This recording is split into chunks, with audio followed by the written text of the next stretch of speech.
और अपने ऊपर जानलेवा हमले के बाद ट्रंप ने प्रण किया है कि वो डरने वाले नहीं। अब सवाल यह उठता है कि आखिर वो हमलावर कौन था और उसने ट्रंप को मारने की साजिश आखिर क्यों रची, क्योंकि हमलावर की उम्र सिर्फ 20 साल बताई गई है। उसके बारे में भी चौंकाने वाला खुलासा हुआ है। आपको दिखाते हैं ये एक्सक्लूसिव रिपोर्ट। इस घटना ने समूची दुनिया को हिलाकर रख दिया।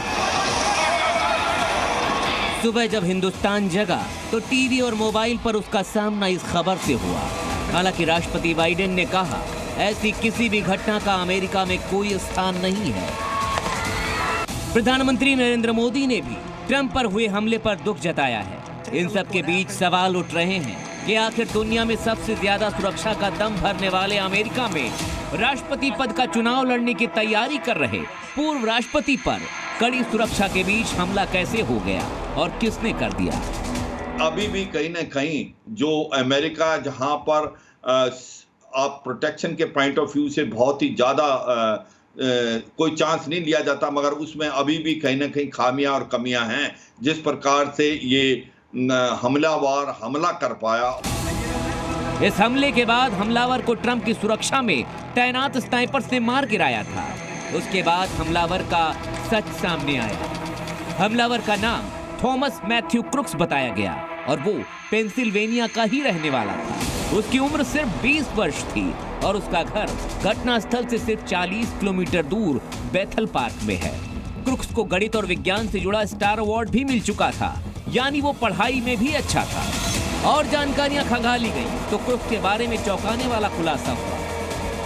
पता चला कि Thomas Matthew Crooks Republican party का ही समर्थक था और रिपब्लिकन विचारों से काफी प्रेरित था, लेकिन उसने डेमोक्रेटिक पार्टी यानी बाइडेन की पार्टी से जुड़े एक ग्रुप को भी $15 का चंदा दिया था।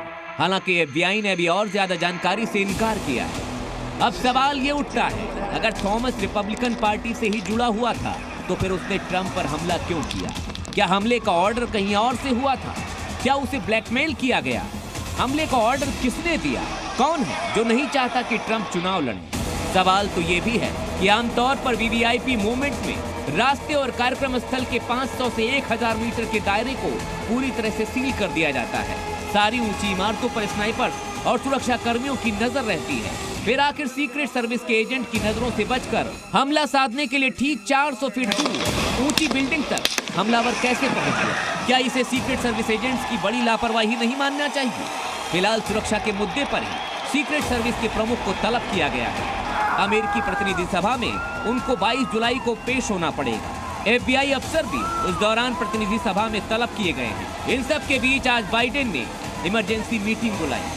सूत्रों के मुताबिक FBI, सीक्रेट सर्विस और ATF इस केस की जांच पड़ताल कर रहे हैं। इस घटना को अटेम्प्टेड असैसिनेशन यानी जानलेवा हमले की तरह इन्वेस्टिगेट किया जा रहा है।